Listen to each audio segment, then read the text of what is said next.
go. Which specializes mostly in the REO brand. We've been doing these REOs for the last 8 years, but the agency itself is probably about almost like 50 years old. I also was one of my applications on the asset management side, on the business side, designing the asset management software packages for stage asset management, but it was late 90s, long time ago. Thank you so much for introducing yourself. So the first question is going to go to Mr. Robbie. Robbie, tell us a little bit about exploring your current portfolio timeline. So they threw this question to me because I mainly work in the worst state that everybody thinks is the state of New York, which has the longest timelines within the country. I'm here though to kind of ease everybody's feelings about New York. It's not as bad as people think. I think a big part of getting to the finish line as quickly as possible is actually doing proper due diligence when you're buying your note. When you're buying your note and you still have that seller communication open, you can, if you have the right team doing your due diligence, they can tell you exactly what you need to get to the finish line. And you can get those documents from the seller while you have your open line of communication with them. A lot of times you get some random defense from a borrower, and you don't have the proper documents to attack it, even though you know they exist. So now it's like, let me go back to the seller a year after I bought this note. And now they have to, first of all, hope that they answer your call. Second of all, you gotta hope that they're willing to go dig up through their storage or whatever files they have to find those papers for you. If you do it through due diligence, and the attorney tells you, okay, you're gonna need your note, your mortgage, your assignments, your lodges, your payment histories, your origination file, whatever it may be that comes along with that note. And the attorney has that no matter what the borrower decides to throw at them, you have the papers to combat it and show the court that, you know, this offense is meritless and we can just move on. That will get you to the finish line a lot quicker. So taking care of problems that could arise in the future early on will definitely save you a lot of time while you're trying to prosecute your note. Another thing is also looking at different strategies that when you purchase your note, look at different strategies that can get you through the court system quicker. For example, in New York, not many people know on vacant properties, there's expedited foreclosure process that you can pretty much from beginning to end foreclose within 3 to 6 months. And that's in the state of New York. Not many people know that. There are different ways you can set up your entities that can help you kind of maneuver around some of the restrictions that the courts of New York put. But because your entity is set up in a certain way, you can kind of maneuver around it and bypass almost a year and a half of conferences that aren't even necessary. And New Jersey just gets a bad rap because it's close to New York. The New Jersey process is very, very simple. We generally get to sale within 6 to 8 months, even on the contested file. New Jersey state courts kind of tend to handle their cases like the federal courts. The judges are very much on top of it. They don't play games. They don't like to extend deadlines. They pretty much put out their scheduling order from the onset of the case, and the attorneys just have to abide by it. So there's a lot of different ways that you can kind of get to the finish line, but I think the most important one is making sure you have the right team that is going to do what you want. So if you and your attorney don't jive well, then it's just going to get delayed because you have one feeling and your attorney has another feeling that can kind of drag things out. If both sides are on the same page, and you can kind of tell your attorney from the beginning what page you want them to be on, because at the end of the day, we're providing a service for you. And if you guys can kind of agree on a strategy going forward, then that strategy can be implemented again from the beginning, and it kind of can allow you to plow through the foreclosure process. Now, of course, it's 3 to 6 months may sound like a long time, but most people know New York is 3 to 5 years. So if you can get it in that timeline, that's saved. Yes, granted, it's not the 30 days that you might get in some non-judicial states, but 3 to 6 months in New York, considering, I always say New York is big risk, big reward. Property values are higher, loan amounts are higher, there's a good chance of a higher recovery, and generally within the state of New York, you're more likely to find a buyer for your REO property. At least that's just been my experience. So I think there are ways to kind of expedite those processes. One, by, from the beginning, having that strategy with your attorney. Two, when you do your due diligence, to make sure you have everything in place, that at whatever point of litigation you may get stuck, you have those papers to back you up and help you move forward. Perfect, thank you so much for that response. Okay, Ms. Jane, tell us about judicial versus non-judicial. Sure, I have to echo what Rafi said though about due diligence up front and making sure that you have the documentation you need prior to the foreclosure. I think what we're seeing, obviously in our non-judicial states, we're not too delayed by anything, except for some of the states that might have like a wholesale commissioner approval or something like that. Whether it's Maryland and Baltimore, or Virginia, where you have a commissioner in the background who has to bless the action. So from a non-judicial standpoint, there really aren't that many delays except for due diligence delays. A lot of times we get investors who are ready to push forward. They want us to, a lot of times our clients are using us to send demand letters to try to initiate the conversations with the borrowers. And we can do that, and then they're going to go to get started and push through the foreclosure, but not having all the proper documentation. So that obviously causes delays. On the judicial side too, we even in our judicial states outside of New York, what we're seeing now is a lot more active debtors bar. We're seeing a lot more answers filed on our complaints. We're seeing a lot more contested cases, counterclaims, and the delays we're seeing. I mean, obviously we had a ton of delays last year when after the COVID holds were released, the courts got backed up, and that was that correlated to whether your state was shut down or not during COVID. So for those states that were completely shut down, like Maryland or New York was shut down for quite some time, those courts are obviously completely backed up. But if your state was somewhat open, say like South Carolina or Florida, the courts aren't that bad. So really what the delays we're seeing now is due diligence delays, contested matters where borrowers think they made a payment, and you have to go back at that point to get a payment history from someone who sold you the loan 4 years ago and you can't find it, and they're contesting some payments and you can't prove it. So that's like a lot of the delays we're seeing right now.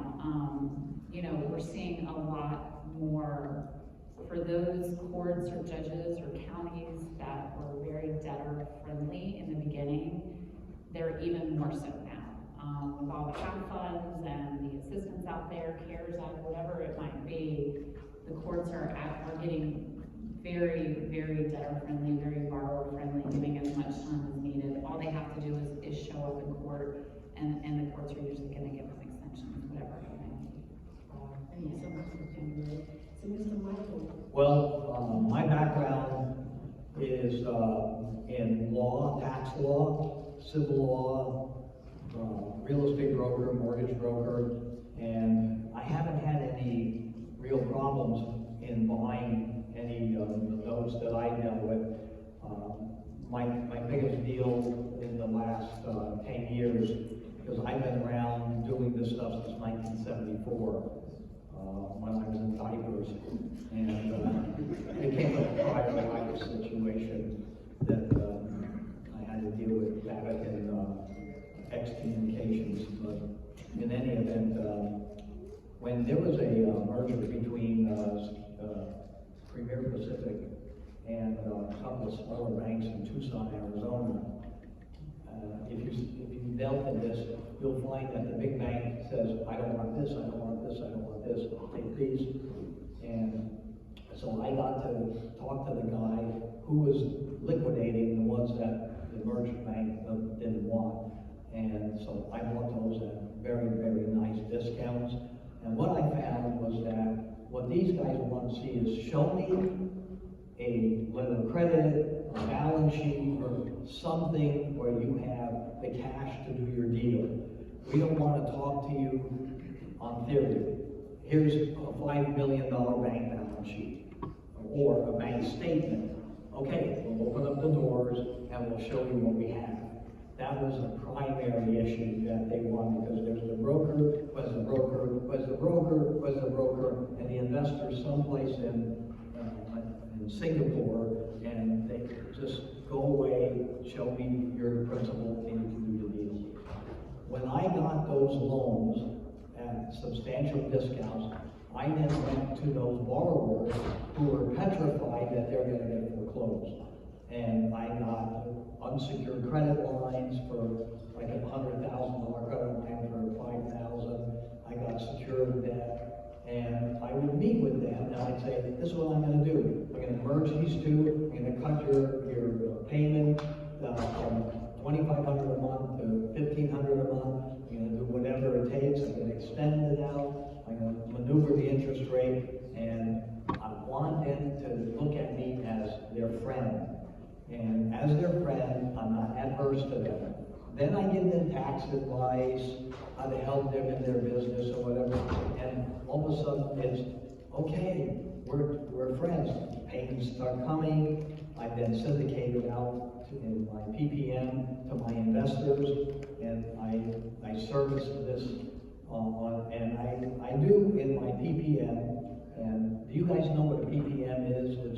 Okay, so it's a private placement memorandum that I put together on the Reg D, and so these investors can put money in. And then I do a semi-non-recourse basis loan with them. So if a default occurs, I take over, I do everything that I have to do.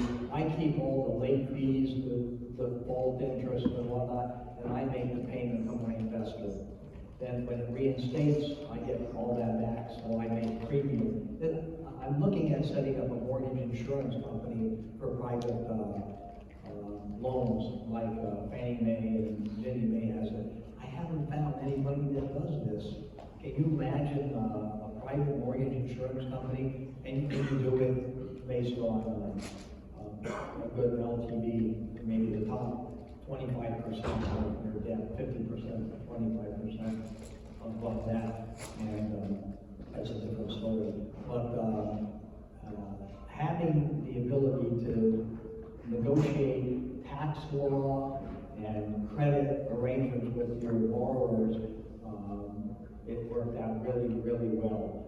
And different people, I get my sources from lawyers, brokers, title companies, insurance guys, that because I know the law on all this. I've been in bankruptcy court, I've been in tax court, I've been in all these different venues, that I can understand it, and I don't have to worry about it. I can make a deal right then and there, because I can understand that, and that helps to make the transaction work. So I haven't had any real problems, and so it's worked. So the next time I go to this, we'll go around and talk about a interesting tax situation that you guys can use. Barry, do you have a response? No, not part of it. Okay, perfect. All right, so tell us about the current state of evictions. Yeah, I think that everything is, to January's earlier comment, everything is fairly smooth moving. There really aren't any impediments to the eviction process. The biggest problems that we're seeing, and they are pervasive, is the lockouts, getting those scheduled. A lot of these sheriff departments have suffered budget cuts over the last couple of years, and they've had crews of, they had 6 sheriff deputies that were assigned to the lockout squads, and a lot of those municipalities now have 2. So you're seeing just a lot of delays that are being built in to the process just because of resources to get the work completed. The other thing that we're seeing that's very pervasive and very problematic for a lot of our clients is the squatters. We are getting a massive volume of squatters. I think we had 12 of them on Sunday. They got referred over to us in one day. A lot of these are professional groups that are very dedicated to getting their tasks done, and they show up in quantity. We're seeing armed groups. We're seeing. You had a shootout yet? No, but we did have heavy police presence and people on the roof with guns. It just happened. We got them out and they came back. I had SWAT teams go after the trustee sale because we got to move out and a shootout. But the insurance company paid for the bullet wounds. So you haven't had that issue? No, we haven't had the shootout. Like I said, we've had people that were armed, but we haven't had the shootouts yet. I know that one of the national news agencies, if you look at their headlines every day, it's about squatters. There are so many problems out there, and the owners of these properties are getting stuck with the water bills. Can't shut off the water. They're hijacking the electric. I mean, they're doing all kinds of different things. Are very costly, very problematic. But as far as the normal flow, I think the process is normalized. It's just, again, the cutbacks in the sheriff's departments and the aggressiveness, we'll call it, of the squatters right now is just unheard of. No, they're absolutely professionals at this point. There are groups out there that are teaching these squatters how to convince the sheriffs and the police that they have some rightful possessory interest in the property. They're moving back in, you get them out, and it used to be years ago, if you had a squatter, you call the police, and they remove them. That doesn't happen anymore.